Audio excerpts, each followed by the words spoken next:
اور آج معنی سفر المظفر کی دوسری تاریخ ہے۔ سفر کے بارے میں یعنی محرم کے بعد جو اگلا مہینہ آتا ہے سفر، اور ربیع الاول شریف سے پہلے، اس کو ہندوستانی معاشرے میں 13 تیزی بھی کہتے ہیں۔ اس بارے میں بہت ساری غلط فہمیاں لوگوں کے دل و دماغ میں ہیں۔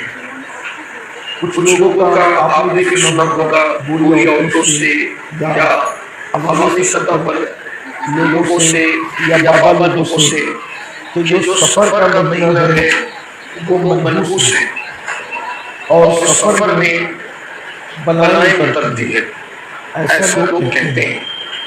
اور بلکہ اس مہینے میں لوگ بہت سارے کام نہیں کرتے، جیسے شادی بیاہ ہو، مندی ہو، گھر کی اوپننگ ہو، بنیاد ہو، اور وہ یہ کہتے ہیں کہ جو آخری بدھ ہے سفر کا، جو لاسٹ بدھ ہے، اس کو آخری بدھ کے طور پہ لوگ گھومنے پھرنے کے لیے مناتے ہیں اور کہتے ہیں کہ اللہ کے رسول علیہ السلام نے آخری بدھ کو بیماری سے شفا کا بشر دیا تھا اور معاذ اللہ حضور بھی گھومنے گئے تھے۔ اس طرح کی بات لوگ کرتے ہیں۔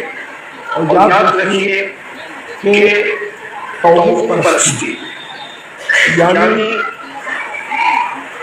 دقیانوسی خیال میں زندگی گزارنا یا بدشگونی کرنا کہ ابھی یہ ایسا ہوا تو ایسا ہو جائے گا۔ اللہ کے رسول علیہ السلام نے فرمایا جو بدشگونی کرے وہ ہم میں سے نہیں۔ جیسے بہت سارے لوگ یہ سمجھتے ہیں کہ ابھی کتے بھونک رہے ہیں تو نقصان ہوگا، بلی چلا رہی ہے تو نقصان ہوگا، اسی طرح سے بلی نے رستہ کاٹ دیا تو اب ہمارا کام نہیں ہوگا۔ اس طرح سے اور بھی چیزیں اگر نیولے پہ نظر پڑ گئی تو ایسا ہوگا۔ یہ سب بدشگونی ہے۔ میری آنکھ پھڑک رہی ہے تو نقصان ہوگا، اور جو بدن پھڑک رہا ہے تو یہ ہوگا، ایسا کچھ بھی نہیں۔ بدشگونی نہیں کرنا چاہیے۔ کوئی ایک تیری آنکھ والے کو دیکھ لیا تو میرا دل اچھا نہیں جائے گا، کسی بیوہ پہ نظر پڑ گئی تو یہ سب بکواس۔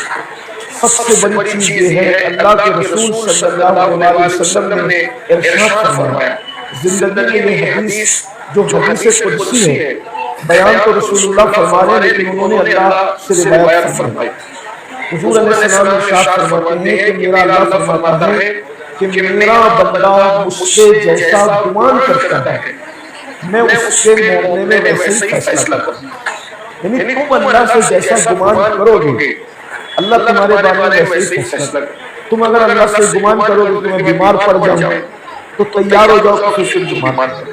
میرا ایک معاملہ ایکسیڈنٹ ہو جائے تیار ہو جاؤ ایکسیڈنٹ ہوگا، یہ ہو جائے وہ ہو جائے، کیونکہ اللہ فرما رہا ہے۔ اللہ یہ حدیث ہے اور بہت یعنی کہ علماء نے اس کی توثیق کی، معتبر حدیث، اس پہ کلام نہیں کیا گیا، سب نے اس کو مانا کہ اللہ کے رسول علیہ السلام نے فرمایا کہ اللہ کہتا ہے کہ میرا بندہ مجھ سے جیسا گمان کرتا ہے میں اس کے ساتھ ویسے فیصلہ کرتا ہوں۔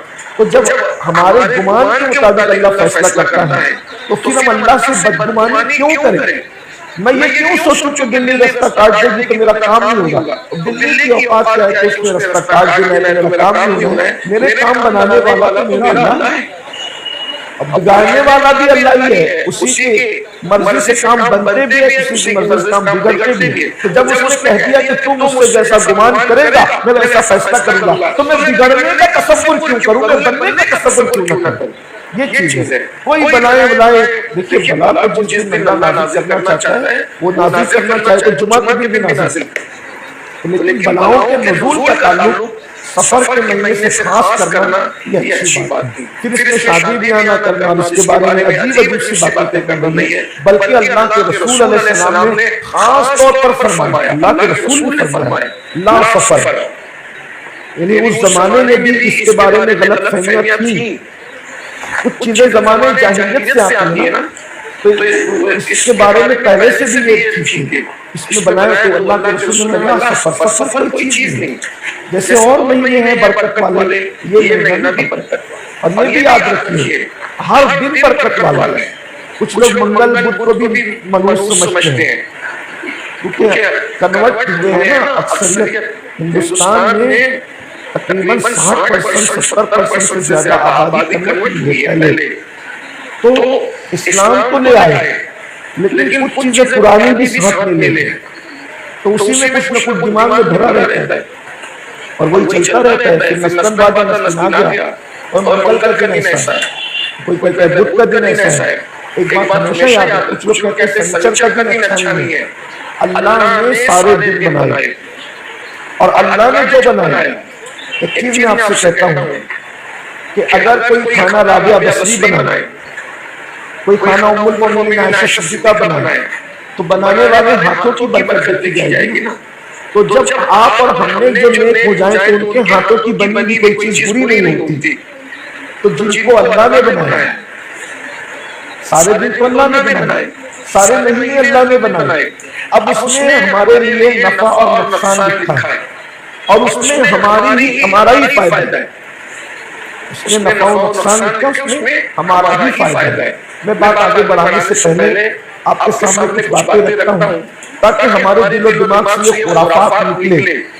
اول چیز تو اپنے اللہ سے اچھا گمان رکھنا سیکھیں، پھر اس کی برکات آپ دیکھیں گے۔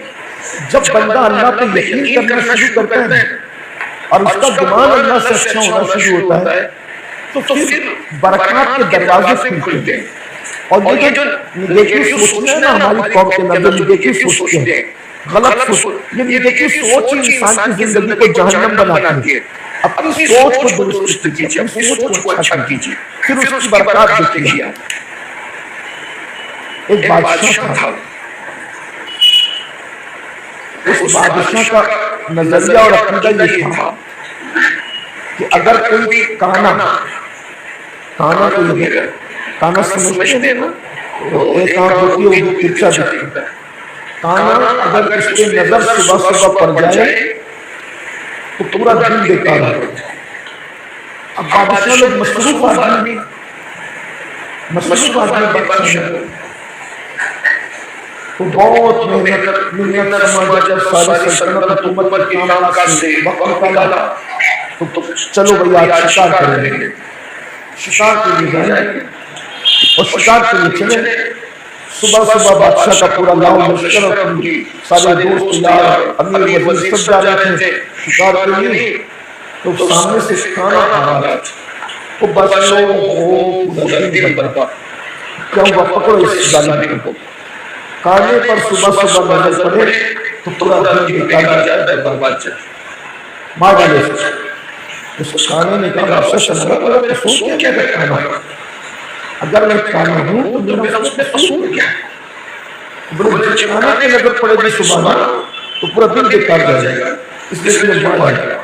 کانے نے کہا کام کرے، آپ مجھے قید کر دیں، آپ شکار کے لیے جا رہے ہیں، آپ شام کو واپس آئیے، اگر واقعی آپ کا دن بیکار جائے قطع کر دیجیے، شام تک تو مہلت دے دو۔ بادشاہ کو اس کی بات سمجھ گئے، بادشاہ نے اس کو قید کر دیا کہ اگر میرا دن بیکار گیا تو پھر مجھے قتل کروں گا۔ اس کو کہا کیا آپ نے میرا بادشاہ کا کیا کر سکتا ہوں؟ لیکن یہ کہ میں کھانا ہوتی تو میرا قصور کیا ہے؟ یہ بھائی اگر کوئی بیوہ ہے تو اس کا قصور کیا ہے؟ کوئی بلی ہے کتا ہے تو اس کا قصور کیا ہے؟ اس کو اللہ نے بنایا، اللہ تبارک تعالیٰ نے سب چیزیں بنائی ہیں، تو بندے کیا اپنا قصور کیوں رکھتے؟ کسی کا کلر کالا ہے، اگر کوئی بندے کا کلر وہ سفید جو برس ہو جاتا ہے، لوگ جس کو سفید داغ ہو جاتے ہیں لوگ اس سے بھی نفرت کرتے ہیں۔ بلکہ مجھے تو یہ پتا چلا، بہت تجربہ ہوا معلوموں کے اندر، کہ جب رشتہ طے ہوتا ہے تو لوگ یہ بھی تحقیق کرتے ہیں کہ اس کی نانی دادی کو بھی سفید داغ تھا کہ نہیں تھا، اس کے دادا کو بھی تھا، پورے خاندان میں کسی کو سفید داغ نہیں ہونا چاہیے، ایسا لوگ تحقیق کرتے ہیں۔ اور اگر اللہ نہ کرے نانی کو بھی سفید داغ ہو گیا، دادی کو پر دادی کو کسی کو بھی پتہ چل گیا کہ اس کے خاندان میں سفید داغ ہے، اس گھر کی بیٹی سے رشتہ نہیں کرتے، حالانکہ وہ بیٹی صاف ستھری، اس کو کوئی بیماری نہیں ہے، اس سے نہیں کرتے. تو بہت سارے لوگ میرے پاس آئے، انہوں نے کہا کہ یہ کیا مسئلہ ہے؟ میں نے کہا ایک بات بتاؤ، جب اللہ کے رسول نے اپنی مبارک زبان سے کہہ دیا کہ کوئی بیماری موروثی نہیں ہے، موروثی مطلب کہ باپ دادا کو کوئی بیماری تھی تو ہمیں بھی ہوگی، ایسا لازمی نہیں. اللہ کے رسول نے ہمیں یہ سکھایا کہ اگر بیماری آپ کی تقدیر میں ہو، تقدیر